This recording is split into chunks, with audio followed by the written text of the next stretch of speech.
So, welcome back to the Somerford Middle East podcast. Today, really exciting guest with me, and we're going to be deep diving into some quite interesting and quite deep topics as well. Something I've been really looking forward to in the build up to this. So, we'll be touching on things around modern business enterprises, digital transformation, certainly going into leadership, and actually some of the more social, environmental, and educational aspects around that too. So joining me today is Linoy Kidd, who is a CIO of a large global financial institution covering the Middle East, Northern Africa, and Turkey. Now, I will paraphrase ever so slightly just some bit of content that I've built just to set the scene for Linoy, because I think it's only fair to sort of give an understanding of what she's been doing. But Linoy and her team are deeply involved in navigating complex convergence of legacy infrastructure, rapid fintech innovation, and an ever-evolving regulatory landscape. She's leading a massive technology function, but she's also setting the agenda for how global banks leverage technology to deliver value in the region, which it has, well, huge growth and ambition. So, really excited. And within that, looking at the banking, fostering high performance, and then education within the Infusion 100. Maybe you could start off by doing a bit more of an introduction for yourself, Linoy, a bit of background, and then we can get into some of the more juicy questions. Thank you so much, and thank you for inviting me on the podcast. Very happy to be here. So, as you say, my name is Linoy Kidd, and I've been in corporate industry pretty much for 25 years now. It makes me feel quite old. And I've been in my current organisation 19 years. So a very, very long time. And one of the things that I find is very, very important is to partner with the business. So if they want to do business growth, if they want to put regulation at the top of their agenda, whatever their strategy is, we match it with the technology that underpins their strategy. And that's what we've done all the way through my career. And we've worked hand in hand in order for them to grow their revenue and protect their revenue as well due to the regulatory landscape. And within the Middle East, it's very, very important because we have so many regulations, specifically in Saudi Arabia with the PDPL and the NDMO, which means that a lot of the data needs to reside within the kingdom. So that's what we're looking at. And then on the side function, we basically run 100 kilometers. Actually, I did 100 miles last year. Just a small number. 161 kilometers. And that was a bet. You should never bet with me because we're like, do you think you can do 100 miles? And I was like, yeah, I think so. I'll give it a go. Yeah, I'll give it a go. I was the only one that actually finished it. I finished it in flip-flops because my feet were swollen by the end. But I did finish it. And then we built schools. So we built 10 schools in 11 years, and we built them all over the world. So in Africa, in Mexico, we built a house for the homeless because when I was living in Mexico, I wanted to give back to Mexico. And then in Nicaragua and Haiti, we've also built, and then in different countries within Africa. So we built in Malawi, in Senegal, and then in Ghana. And again, I'm going to coin this fact, but just wanted to say, make sure this is well known that you are intending to build a new school every year for the rest of your life. Yes. So when I started the program, also it was a bet. Okay. So someone said to me, there's a bit of a thing here. There's a bit of a thing here. A bit competitive, let's say, in every area of my life. So basically, how we set up Infusion 100, and I don't want to always take a lot of time on Infusion 100 right now because I know you've got another question for me, but basically the way it was set up is I went on a management training course and there was 33 people in the room. And this training course was all about how can you reduce cost for the organization. And I wanted to change the world. I was like, with 33 people, we can make an impact. Let's walk 100 kilometers together. A school in Malawi at the time was 33K USD. This is going back 11 years. With inflation, it's gone up a little bit, but so it's 33. So I was like, if everyone raises 1K USD, then we're done. And then in my mind, because I'm like, everyone's like me, right? They want to go to Africa and build. I was like, 33 people will come to Africa with me and build, and it ended up being 3. But anyway, it doesn't matter. I mean, That was a start, right? It's a start. And so that's how the movement started. So the first school was 11 years ago in Malawi. And that school is still teaching today. And it's also teaching teenage mothers who didn't have the education, so they're going back to school, and also the grandmothers within the community. So it's been an amazing ride, and it's really close to my heart because my grandmother couldn't read or write, and that's the reason that I do it. It's all down to I want to give everyone has a right to the basic principles of education, and that's why I do it. And I don't want to stop. So I basically said I'm going to build a school until I die, and then I'm handing it over to my son, who's currently 4, and I'm trying to get him to come on a trek when he's 7. It's awesome, and I fully believe that he probably will be doing it by next year. I think so. So we will get back on the future energy because it's a really interesting topic and area. I do want to actually dig into a bit more detail. Yeah. But just doubling back to sort of banking side, back when you were an intern at ABN AMRO, and then you had a bit of a time in a telco. Why banking? Like, how did that aspire, and how did you get into that world, and why? It's a very long story. Okay. Oh, go on, tell us. Okay. Well, we got an hour, so it was like, yeah. So basically, when I was 17, I fell pregnant. Okay. With my first baby, with my daughter. Who is like, she was the perfect baby, by the way. I think girls are always, the first and the girl is always a perfect baby. But basically, I was broke. Okay. And I remember going to try and get a job, and I had my baby with me. So I was holding the baby, and I tried to go to, back in the UK, they have these job centres. Yes. Yeah. So I went to see this guy in the job centre, and he's like, listen, I'm going to change your life. And I'm like, what? He's like, you are 17 with a child. This is what I'm going to do for you. And let's be honest here. It was a Friday, and he changed my life by the Monday. So he enrolled me in the local college, which was doing a degree, and he put my child into childcare in that college. Wow. And it was paid for by the government. So, because they were helping mothers go back to education, and the course was computer science with business. So, so basically, he changed my life. So he enrolled me on that course, and he said, "Listen, I know that you want to do, you want to get a job and you want to get money right now, but I'm telling you, go and get a degree." Yes. I'm going to help you. You don't have to pay for your child to go to childcare or someone else. The nursery is right next to the class. If you're scared about what's happening, you just go and you check on her. And that's basically what I did. So every day I would cycle with my daughter on the back of my bike, and I would go, and I did my degree, and I was top. I came top of class. So. And then after that, I enrolled in an internship in ABN AMRO because I had a friend there, and he really helped me. And he said, "Yeah, we can enroll you for 6 weeks during your summer vacation." And so that's how I started. And ABN AMRO employed me as a graduate after.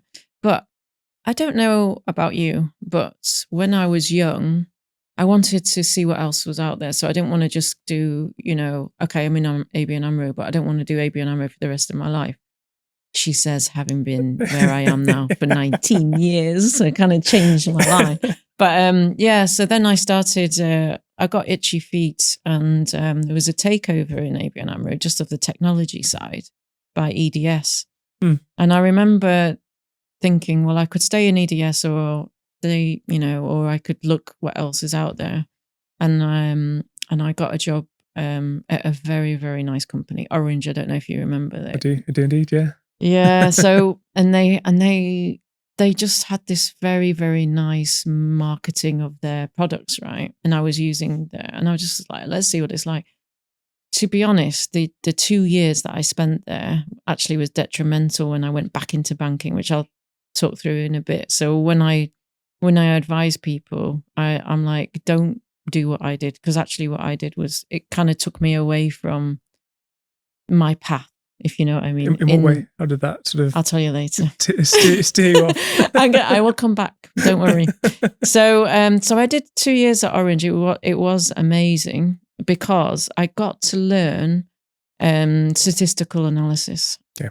And it was unbelievable for me because, you know, how to slice and dice, you know, all about demographics and churn. And I learned a lot. But I also learned how to market, because their marketing at that time when I was there was unbelievable. Like, they had some of the best marketing. I remember it vividly. You remember, right? Absolutely. So, and they also had that. They also connected with the cinema, and they had these free tickets on Wednesday. Orange Wednesdays. Orange Wednesdays. So, and one of the marketers from Apple came, and they were like, whoever came up with this idea is like pretty much the Steve Jobs of Orange. Stand up. It was that kind. And to be honest, it gave me this feel of like what the rest of the world is like that's not banking, you know what I mean? But then I did really miss it. And the guy that took me to ABN AMRO, he's like, I think you need to come home. How was that, please? He's like, enough now. You did your investigation outside. Come home, Linoy. So then I did contracting. And that's when I really, really learnt my skill. So I started on an application, which is basically was a trading application.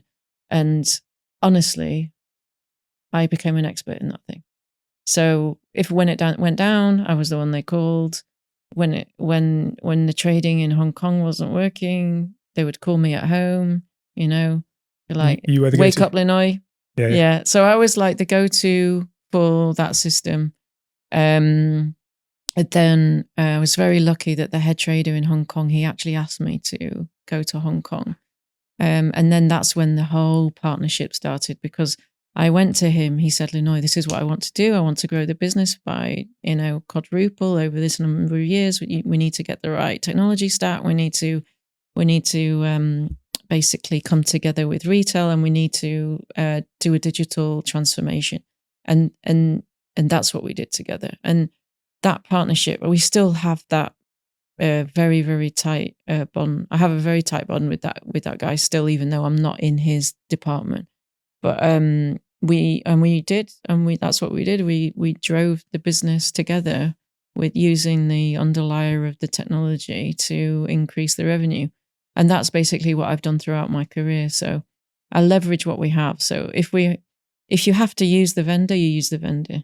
Yeah. And if you have to use digitalization, use digitalization. And if you have to go use robotics, then use robotics. And at the moment, I'm like, I'm crazy. I'm crazy about AI now. I'm like, everyone's like, are you not worried about AI? I'm like, I love it. I want more of it. It's here. You got to go on board, right? Yeah, and you've got to see what it is. Take the positives. Yeah. And so we have this new AI tool, and actually they showed me this diagnostic on Infusion 100 within the AI tool, and they were like, oh, this is your timeline. And they showed me the timeline like 2 seconds in, and I'm like, that is my timeline. Because it took all the knowledge base, you know, scraped it and then put it in a nice little graph for me. And I'm like, wow, this is amazing. You've definitely saved me a lot of time here. Yeah. If I took, it would take me half a day. Yeah. But it was done in 2 seconds. So that's basically what I've done throughout my career. Double back on a few points there. Yes. Some really interesting things you mentioned, especially around the sort of picking the right element in different aspects to achieve the business outcome. Yeah. Which I think, you know, that's something to be said there. But just very quickly on the sort of getting to a point where you were a CIO and leading and having a team, those formative years where you did have a couple of years in Orange and the experience you learned and that experience from earlier on in ABN AMRO. Anything within that you've taken and are still using today as like one of the foundations or some of the core principles that you'd use today? Yeah. So everything that I've done has made me the person that I am today. Everything that I've done today has made me the leader that I am today. But also every mistake that I've done is such a like it's such a big thing, right? Because when you fail and you fail fast, it's like, you know, the DevOps model, yeah? If you fail and you fail fast and then you get back on the bike, you that's when you realize how much you can achieve, because not there's a whole learning curve there. There's a whole, every failure that I've done, I've literally had to stay in the office till 6 a.m. to fix the failure that I've done. And most of it is down to not being able to say no, because I'm multitasking, and, you know, there's only so much time in the day, and because I told you, right, I was an expert on that. So everyone was coming to me, like people in New York, so I was the one ending up doing pretty much all of it, right? So it was a huge learning curve, and going back to Orange, the thing that Orange gave me is it gave me the credibility to be the person that I am today, because there's so many aspects of being a CIO. And a lot of it is down to, how do you lead people? How do you ensure that your people are marketed inside the organization and outside of the organization? You as a person are basically representing your team. So you have to have credibility. And Orange taught me that skill. If I hadn't have gone to Orange, I wouldn't be able to be on stage, for instance. Yeah. Okay. I wouldn't be able to do this. It really, really taught me a lesson, because it pushed me to be out of my comfort zone. Because if you think about it, when you're just learning and you're coming out of university, like you're pretty much a geek. You want to do Unix, you want to do Python, you want to do, you know, trading systems. Go and play. Yeah. And I remember when I first became a team lead, I was 28 when I first became a team lead of people, and I had a team all over the world, by the way. So I had a team in New York, I had a team in London, I had a team in China, I had a team in Hong Kong, and that team was like, I would call it my ninja team, because it was small, it was nimble, it was close to the business, and we got things done very fast. Get stuff done. Very nimble, very fast, bang, bang, bang, bang. And the business loved us, right? And there wasn't that many of us. It's because everyone had accountability. Like everyone was accountable for their work. They knew what they owned, and they just helped each other. Like we were all team players. There was no, oh, I'm not going to do that, I'm not going to help her, I'm not going to help him. No, we clubbed together, we got the job done. And also, it was such an intense period of time, because the business was growing, but the system was like at capacity. So you're continuously trying to fix this system that's at capacity. Yeah? Horizontally scaling. Those days. But I remember my boss taking me into a room, and he's like, Linoy, you are failing. How much technical work did you do today? I want you to tell me how many hours of technical work you did today. And I'm like, 8. And he's like, you are a leader. You do not do this anymore. And you know what he said to me? He said, if you want to be technical, I'm going to throw you back in the ranks, and I'm going to get a manager over the top of you. Is that what you want? And I'm like, no. He said, so learn to lead. Like this. And I remember that so succinctly, like, and he taught me a lesson. And then, you know what I did? I went to one of the older guys on my team, and I was like, I think you need to teach me how to lead. Teach me. And he's like, okay. He's like, Linoy, this is the team. This is how you delegate. This is how you put structure in. And he actually taught me. So I'm like a 28-year-old, right? And I'm like, want to bang, bang, and eat pizza, you know, like wear a hoodie and yeah. And he's like, and this is how you lead. And imagine, right, how humble that guy had to be to teach a 28-year-old how to do her job. That is just incredible. And that's what my team was like. Like they just, they stuck together. And, you know, trading is very, very, very like time sensitive. Time is money. So, you know, we got shouted at a lot, specifically me, because I was the team lead. Yeah. And I remember one time, this is a funny story. Anyway, so the system went down. Yeah. And I'm the only one that can fix the system, but I have done everything in my toolbox. Like, and the you've troubleshooted everything. I've literally gone through everything, all the launches. I've checked all the launches. I've done all the config. I've restarted everything. I've restarted the components. I did it in order. I did. And the head trader rings me, and he's like, I'm very disappointed in you. And my face drops, and my team's looking at me because it's on speaker. Because, they had the speaker bus, and he's like, get it fixed. And I'm like, okay. And then he put the phone down and then calls me back. Your father is disappointed in you.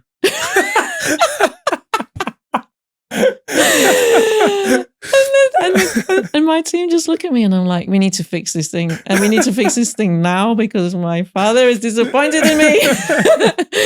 Anyway, it was an incredible time. Let's just put it that. And it really taught me, like, what do you think? I mean, it sounds like you created a culture, right? And then we talk about it a lot in terms of leadership and creating the right diverse cultures, but it's quite hard. Not everyone gets it where everyone clubs in together and doesn't create fiefdoms and doesn't create, these little areas. People go off and do things because it's better for their career or they're doing things that for themselves. Is there anything in particular you could put down to, like, what was it, that sort of thing? To be honest with you, right, because I think about leadership a lot, and I've written a lot of white papers on leadership, and you probably, I know you've done your homework on me because no one has asked me ever about ABN AMRO ever. So it's like, you really went back in time. So I really lead from the front. So I will not ask my team to do anything that I won't do. So for instance, during COVID, we had to rack and stack the whole of trading, right? And we had to make sure that that was compliant within the regulation, et cetera, and we had to do it within a very, very short period of time. And basically it meant that we had to work till midnight every day to get the thing done. And not only that, we were not in the same location because they split us in half, and literally. So they were given so you either had the blue sticker or the red sticker. If you were a red sticker, you were allowed to be in the building. If you blue, you weren't allowed. Yeah, so it was very, very complicated. And when I arrived in Dubai, COVID hit 2 months later. So it was a new team. I had to get everything going. It was a new trading floor. Imagine I'm the new boss. They don't know me. Yeah. But they have to trust me. Yeah. There's no personal rapport yet. You have no ability to actually build They have to. And honestly, at the time, there's a guy that's very, very structured in my team, and he was like, Linoy, put everything on the spreadsheet. Put everything on the inventory, everything you're doing, even times, your names. And you know what? Like, we were the only region that did that. And then they took our model and then replicated it across all the other regions. And there's not one piece of inventory that we don't know where it went, even to today. Like, we kept it up to date. That's impressive, because I could walk into other organizations and that would not be the case either. Yeah. So this goes back to, right, use the right skills at the right place at the right time. Know who you have in your team and really utilize it. And then empower those people. So I always say to the team, I said, if I'm not talking to you, it means you're doing a really good job. But if you see that I'm starting to micromanage you, that means you're doing something wrong. And my team knew. They were like, oh, here she comes. Please, not me, please. Yeah. Oh, no, the project's not doing well. She's here like a Rottweiler. So that's basically what happened. So everyone in my team, I try and empower them. Everyone in my team, I try and put them in the right skill set at the right time. And then if I feel like they're not in the right place, I'll move them. Like, I'll be like, oh, this is not the right skill set for you. You should be over here and you should be doing this. Like, it's quite a powerful thing to do, because actually it's acknowledging that this is, it's not actually the only thing wrong with you. It's this role or this position is not right for you. So actually, let's find something that does work for you. And also, I want people, every single person wants to feel valued when they come into an organization. Yeah. So they really want to do a good job, and they want that.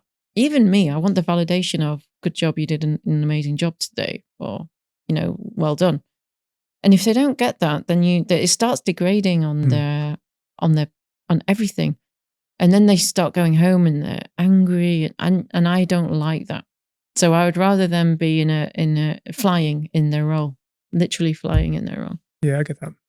You touched a little bit in some of the countries that you've worked across, and got some here. So we've got London, Hong Kong, China, Mexico, Dubai. That's in itself, looking at a lot of people within organizations, that's a heck of a lot of places to have worked. Picking the different cultural nuances and the different experience you must have had.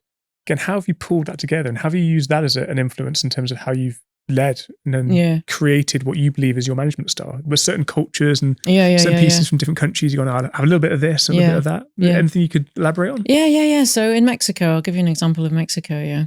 So I'll give you the order. So I started in London, and then I came to Hong Kong, and then I went to China, and then I went to Mexico, and then Dubai, and then question mark. TBC. Yeah. Every country has a different personality. That's a nice way of putting it. And every country has a different way of delivery. And for me, if you think about it, so every time I've been into a country, I know I've got a very short period of time and I need to make it look like we've done a lot, because you have to go in with a bang, and you have to show that you've delivered, because why else would they send you, right? And specifically in Mexico, I had 3 directives. I had to bring them into the group because they were on a Mexican island doing their own Mexican thing. So that was one of them. And the other one is that they needed to go from waterfall to DevOps, because so I needed to do that. And then the other thing is automation. So he wanted to do automation across the stack, even if it was AS400. So oh wow, yeah. So and I had a very short space of time to do it. I was only there for 2 years. So I'm guessing these people who've been adopting waterfall for their entire career. Years. And imagine, right? There's me. Who's she? This is the way forward. It is agile. And we will move this. So the first thing I did is actually in Mexico is I did a whole intro. This is who I am. This is what I've been doing. This is who I've been. And I have this timeline that I walk them through, not only like the one that I'm doing now, where I talk about my career and my growth and all of that, but I also talk them through my personal life as well. And I put pictures of my kids and the cat and everything. Yeah. So they feel like, okay, we can have some empathy with this woman, at least. I'm a human being. So that's the first thing I do. And then the second thing I do is I take them into a room and I'm like, this is our strategy. And this is what we're going to do together. And this is how we are going to deliver it. And then you look around the room and you start knowing who the change agents are, because they start moving and they look closer to you and they're like, and they're getting keen, they're keen and they're like, oh, change agent. I want to be a change agent. So can you physically see that happening? Yeah, you can see it happening. And then those are the people that are going to help you. So when I went to Mexico, I really needed to do the automation. Yeah. And there was this guy who was like, Linoy, I've been trying to do automation for years. I was like, get me automation done, dusted in a year. And he did. He's like a superstar. So, and not only that, we did so many things. Like we did gamification on training, like how to make training fun. Yeah. Because in Mexico, they have these amazing technical skills. I mean, off the charts technical skills, but because they're like, an island and no one knows about them. So I made it like I did blogs and I did the presentations and I used everything that Orange gave me and I put it live. This is who we are. Every town hall I presented. So every global town hall we were presenting Mexico. So it was unbelievable. We put Mexico on the map and we did things that no one said that we could do. They were like, how the hell did you do that? That's amazing. Again, there's definitely a theme here. You know what I mean? Like, wow. So, give it to Linoy and say she can't, and then see what happens. Yeah, don't ever say that to me. That 100 miles, by the way, nearly killed me. I'm never doing it again. Are you sure? What? Nina Campbell, never again. So yeah, so that's the story, right? And I had to, and honestly, like my management style in Mexico changed because I'm not a shouty person. I don't like shouting at people. I want to do it in a collegiate way. I want to do it in a nice way, very British. I want to do it in the British way. Dignity. I want to have my dignity. But sometimes, like, they would be like, it was a Friday and they'd promised me something by the Friday and it's not there. And I'm like, but you said Friday and it's not here. And then I would just start, being aggressive. not good. But they needed it because they needed that kind of, sometimes they need that kind of. Was it accountability and? No, it's just a different style of. They want to please you, yeah. So if you say I want it on Friday, they'll be like, yeah, you'll have it. Okay. Don't worry, but Friday's here. Am I going to have it? And then they're like, next Friday. You know. We'll do it. Yeah, do the next sprint. But it doesn't matter because we still deliver. So I had to change my management style. I got a little bit more aggressive, more of aggressor, but we still managed to deliver, which is nice. But in China, what I found is they know their subject matter expert. They know more than me, but they don't speak up. So you have to entice them. So when I do a meeting, I'll pick on people to talk because otherwise they're not going to. You have to really bring them into that conversation. So I'm like, yeah, come on. But actually, they are, you said SMEs in their own right. They're SMEs. They're amazing. They're amazing. So so different countries are different nuance. And then, London, they love to talk, right? British. Yeah. So it's like, a lot of complaining. And I'm like, can you get on with the work and not complain? What's the old British expression? That's enough about you. Let's talk about me. What do you think about me? So, so every country is different. Very true. But I will tell you something about the hubs. So London and Hong Kong are the hubs, yeah. Very, very easy to do the job. You just stand up and go to the person and prod the person, get this thing done. But when you have to do it on Zoom or phone, or it's got this kind of small time delay on it, yeah. And it's a different kind of nuance of working. So for me, I'm like Zoom straight away. But sometimes, they're in a meeting. So it's a different kind of, it's so, when you're in a hub, you're like, oh, this is so easy. But then when you're in Mexico, it's like, please pay me attention, please. Okay. That's interesting. Yeah. So it's a different nuance. Yeah. Again, maybe a little bit around the COVID piece, but did you notice that as well during COVID? Like, again, to be honest, on COVID, it was all hands on deck. We were all like, COVID was run like a machine. So every day there was 2 calls, one in the morning, one at night, about any issues we had. And then they were dealt with like bang, bang, bang, but it was all over the world. Okay. So it was probably the best execution I've ever seen in my life. Wow. It was incredible. That's it was impressive. incredible. Yeah, it was incredible. Because we really needed to work fast too. We couldn't have any downtime. I remember going into it, when we went into lockdown, and actually everyone just responded. So when you talk about the teams coming together, and actually there was a willingness that everyone just went, you know what? This situation's happening and we've all just got to get on with it. Yeah. And we've got to get stuff done. Yeah. No matter what. Yeah. So I completely resonate. And it was a weird time. It was a very difficult and challenging time. But equally in some ways we saw some incredible resilience and reserve from people just going, what do you need? Yeah. I'll put my hand up, I'll do it. Yeah. It was incredible. And you know what we did for morale?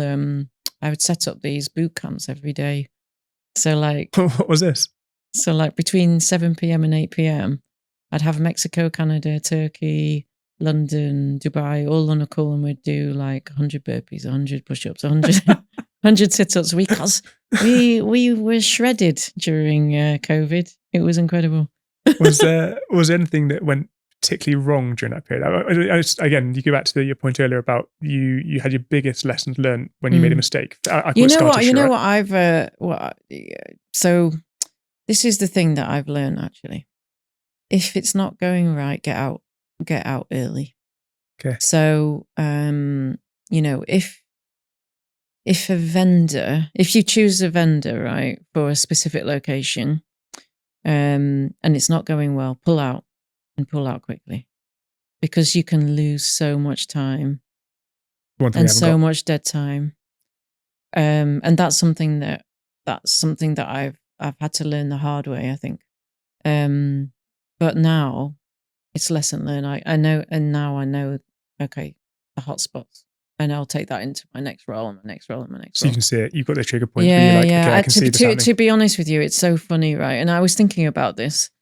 If you think about it, what they did for me is incredible, because what they did is they vertical aligned me. Yeah. So I was in one asset class for many years in a location. Mm-hmm. Then they moved me to a location. And then they said, okay, now we're going to horizontally put her in China and see what she can do. And then they were like, let's bring her back and give her another asset. And then they were like, okay, let's throw her into a country and see what she can do inside one country.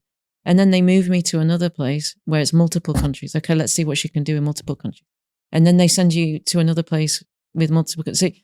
So I think, actually, my bosses are geniuses, because if you think about what they did for my career, it's every step is making me ready for the next role. And stress testing you. But you're pushing it. It's like in training, where we train, you get to a point where the muscle responds, and you get to a point where it then has to then it's genius. recover, and then you can build again. And also, if you think about it, it's like if you send it to one country that it's not the focal point right now, let's see what you do. Yeah. It's incredible. Like that. Yeah. And again, and I hope I'm that clever with my guys. I can say, you're now implementing some of these tactics when you're sort of your people come through. I'm trying. Yeah. The bit as well, again, creating environments where people can develop and nurture is probably a continuation to this. And we talk about high performance a lot. High performance is it's a bit of a buzzword, right? Yeah. But what concrete practices or habits, either from within or from outside the business, and there's elements here that I think may be more applicable for you. Have you introduced to your teams that you believe have made the greatest difference? So, and it really can be within the business or outside. Yeah. So I have this fundamental belief that anything is possible. Literally anything. Like if you have the people and you have the mindset, you can literally do anything. And I kind of proved it time and time again, because it's like, can you really walk 100 kilometers? It's a long way, man. I can vouch. It is.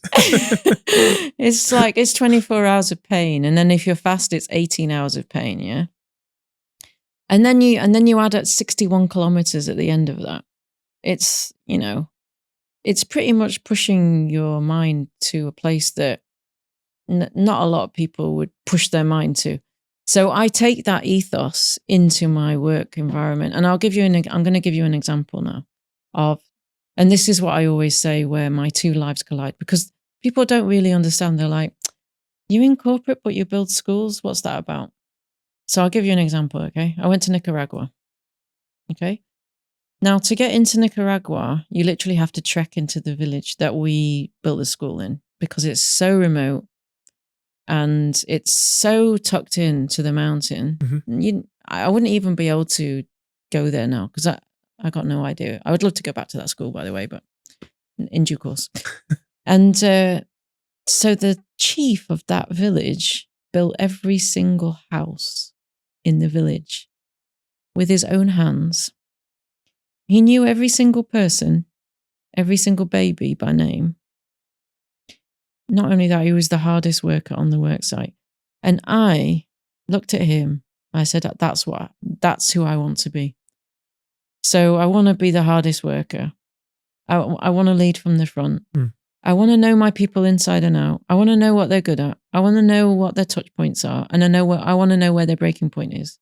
So I know when to stop them.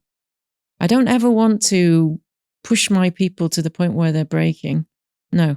That's not what we do. We are working as a team to deliver to high quality for the business so that they can grow their revenue. And basically that I've taken that into my life. Like that's the leader, and that's what I aspire to be. But I also I have this thing where it's like, what's the difference between a leader and a manager? A leader, you're going to go onto the battlefield and you're going to follow him blindly. You are literally going to follow him blindly. And if your people would say to you, I'll go to the battlefield with you, you know what you're doing is right.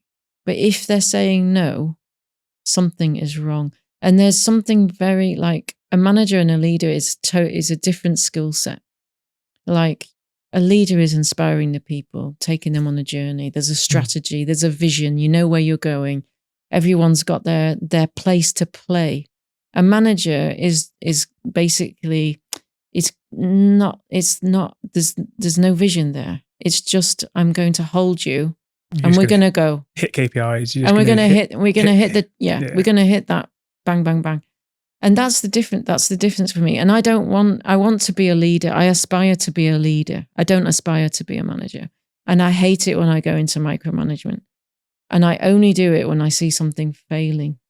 And I really hate to fail, as you can imagine. And it's not like I have failed over time, but like I hate it. And I lose sleep. And so that's what I'm saying. So I really, really aspire. Like I love Maya Angelou and Martin Luther King, those Oprah Winfrey. I love that type of leader. I want to follow them. I will follow them blindly. But a micromanager that's going to be petty, nah, not interested. Have you ever attempted to try something or implement something within the team or within that leadership style and culture that you then had to go, do you know what? That just hasn't worked. And in fact, like double back on it and go, okay, I need to tweak this slightly. So the hardest team I've ever had to manage is actually in Dubai. It's a really funny one, right? So a lot of the time I use sport to build the team. You know, let's go team building and do sport. But my team here, they're like, we hate sport. So for me, so how did you match that? Because that's your sort of your. I'm like, okay, what can we do? We can eat food. We can do barbecue. We can, And then I was like, outsource. I was like, I just outsource the social to someone in the team. They can, let's go bowling or something else. Every year we went on a yacht. Okay. That's how we brought the team together. But also for me, I needed to. Not every team needs to be tight-knit. Not every team needs to be like a family. If you are delivering to the business and the business is coming back to you with, we love what you're doing and we love your team, it's okay that the team's not like... So my team in Mexico, for instance, we used to hang out on the weekend and, I still talk to them now. And I went back to Mexico for Christmas and I hung out and they all came to my house. It's a different kind of vibe, It's a different kind of team spirit. And for me, it was very hard when I arrived that, they don't want to do that. They don't want to hang out with the boss. It's fine. And it's fine. So then I had my outside life. Like I started doing boxing and boxing became my life and became a bit obsessed. As you can probably tell by my body. So I ended up doing 2 hours of boxing instead and kind of like, did that kind of thing. So. It's interesting, right? Because we all have our sort of methodology, right? Yeah. And it's, I have a leadership methodology and things that I believe work and I've seen work before and I've had things that haven't worked and you learn and you build the scar tissue. Yeah. But when it doesn't work and you really believe in something, it's like, that's how I know it should be done. I know. I've got to change everything. Well, that's a bit weird. How do I do that? But it's so funny because my team in China are like, we don't understand your social media now. Where's your team pictures? And they're like, it's just pictures of you boxing with your son. And I'm like, yeah, that's my life. It's awesome. Through the Infusion 100, and just going to loop back around, we did say we're going to touch on this again because it is incredible. And I do want to give it some credit and some time. You said you have helped build schools in Africa, Haiti, Nicaragua, Nepal, and also going back to these countries multiple times, just to add on to that. Pretty darn impressive. And you strongly advocate for women leadership and education. What initially sparked that mission? And how's that evolved over time? I'm interested to see. Yeah. So education is very important to me in particular because I saw my grandmother struggle, I kind of touched on this before, but she's Kurdish. So she was born in Iraq and she was never taught to read and write. And so basically it meant that her toolkit was limited. She could only do cleaning and looking after the kids. And she had 6 kids and she was an amazing mom, and she's an amazing grandmother. I mean, but she couldn't earn extra money for the only stuff that she could do was literally cleaning and then, babysitting for the local families. Yeah. And it made me really, really think. And then if you go back to my story, yeah, I could have been a statistic. Mm-hmm. Yes. Yeah. Very, very easy. Teenage mom on the poverty line, could have, £5.65 or whatever the minimum wage is now. That could have been me. And that guy changed my life. Literally. Like, I met the guy once. I never saw him again. I was going to ask you, have you ever kept in contact? Do you know what though? I hope he watches some of these podcasts. I hope he's like, I changed this. That was me. Yeah. Because honestly, like, I would love to take my daughter, who's now 30, back to him and just be like, you literally changed my life. Like, look at me and look at her. I mean, she's incredible in her own right. So it's like, and she's a teacher now. Wow. So I'm just like, he changed my life forever. So this is the thing.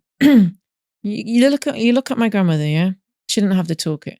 And then you look at me, this guy changed my life. I want to be that guy for multiple people all over the world. Really, when I say let's change the world, I really mean let's change the world. Like, let's go and change the world. And the other thing is that when you go into these villages, yeah, and the thing is, I have so much empathy, right? Because I was a teenage mom, and it's not easy to be a teenager.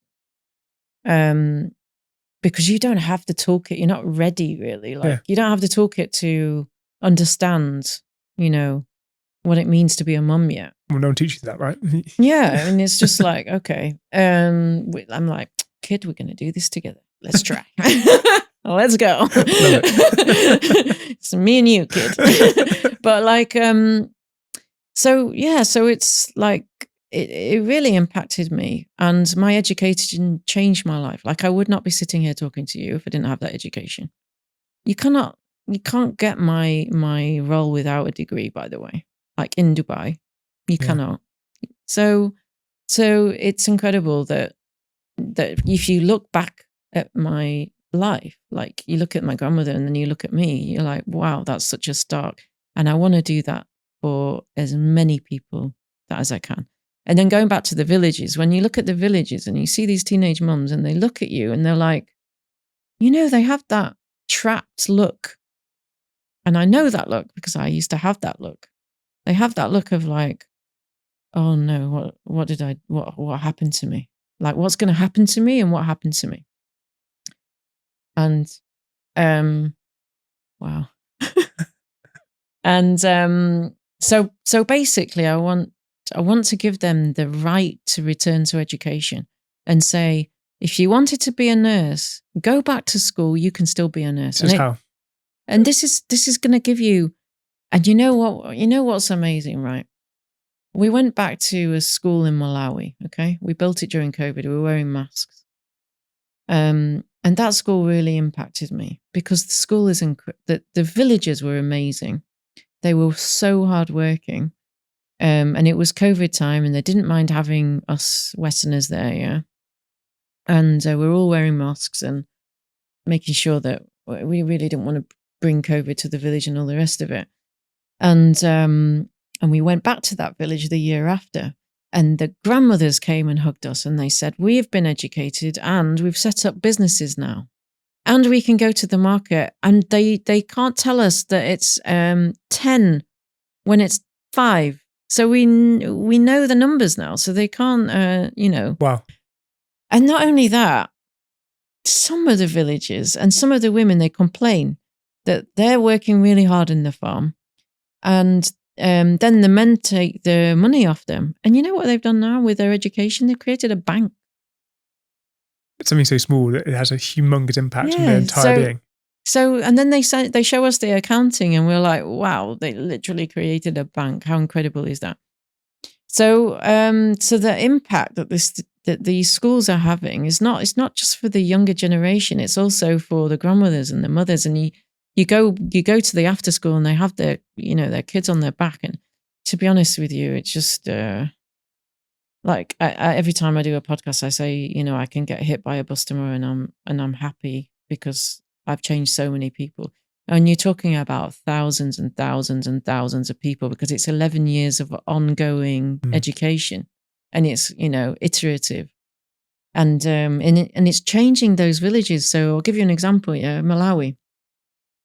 So we started in one side of Malawi. Yeah. So we built 5 schools in one side, and then it got so well educated, and so, like, you know, every village has banks now, and that we moved to the other side. So now we're going to educate the other side of Malawi. So you're like, wow, how incredible is that? That you can see the change happening in front of your eyes, and making such an impact on the world. So that's why I say I'm going to build until I die. I love the energy and actually thirst and desire to keep doing it as well. It's fantastic. It's incredible and very inspiring to see. And I'll put on record, I think I have been roped into doing a few events in the future. So before 13th of December, I will be held Hong to this Kong, now. 100 kilometers. James says he's coming. You've heard it here. I'm signed up. Guatemala next year. No, honestly, you can really feel the energy when you talk about it. And yeah, I just love it. It's fantastic. We're getting a little bit on time, but there are a few other things I'd quickly like to touch on. Probably two more points, if that's okay. Yeah, sure. One of them is just the obvious thing, the AI, right? So it's a big topic of conversation in my world and your world. It's here. There's no point in trying to fight that. We're all going through the phases of what it looks like in terms of adoption. But something I have quite liked is also your take on it around some of the pieces that you've put out online around, but how do we do it effectively? How do we make sure that we empower people still? And we maintain and build teams that are inspired and feel motivated and don't feel like they're just going to be replaced. So yeah, what's your take on that one? Yeah, so yeah, I mean, this question comes to me a lot, right? I really, really think that we can use it for the better. And I'll give you an example, yeah. I'm going to come back to my original statement on Orange and why it was detrimental to me. But when I was in Hong Kong, I set up this graduate program where we did 6 months in Microsoft and 6 months in an organization, and and then they chose basically where they would stay. And I did that because of my Orange experience, because I wanted to, you know, what's out there, what's not in banking.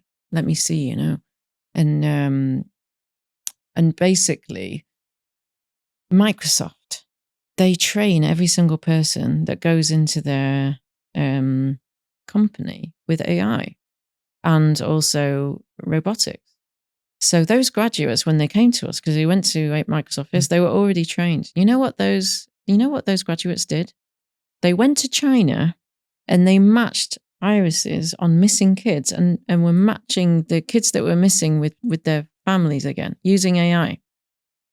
So what I say is AI is a tool that you can use for good.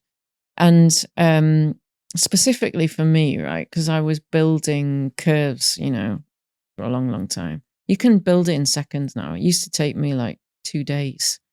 But at the end of the day, we still have AS400 in the bank. We still have the whole estate that we need to run. We still have high-end regulatory landscape. And that is not something that you can give to AI at all. Like, you need to have human intervention for that. So, and also I have this thing where I say high touch, low touch. So in every organization and as a CIO, you really need to do high touch with your customers. They want to know what's happening, what you're doing, what your strategy is, what's coming, what the regulation is. That's not something you can give to AI. You have to have that. And every single CIO has RM as like one of their key elements of their role. And still today, right? So for me, it's a very exciting time. And you can use it to enhance your day so that you can carve out for strategy and doing what we do best, which is partnering with the business and growing the revenue. Yeah, I fully agree with you. And it's finding those ways in which we can make our day more productive Yeah. and not using it as, again, the moment there's a lot of, well, replace this or augment that. There will be obviously parts of that come in. That's part of any sort of industrial revolution we've seen for any form of types of big change. But actually, and using it as a power. I think that use case you described, where the guys from Microsoft are coming back out and then using it to find lost people. That's incredible. Yeah, it's incredible. So I've got one final question. Yeah, It's my sure. my final question to end on. A bit like Desert Island Discs on Radio 4. But I think for me, looking back and looking at 17-year-old you when you have just become a new mum and going through everything you went through and incredible change and just, well, the opportunity you had and seeing how you took it and nurtured and developed and where you've got to today. If you had the ability to look back and give one piece of advice to 17-year-old you that could be then shared with other people, do you think would be the most impactful piece of advice? What do you think it would be? So I'd love to talk to her, actually. What would you say? I'd say it's going to be okay. And the thing is, when I was 16, I had a dream that I wanted to build schools all over the world. And then I had my daughter and I got on the treadmill, of like education and then corporate life and then, the house and then the Mercedes-Benz in the car in the garage. And, I had it all,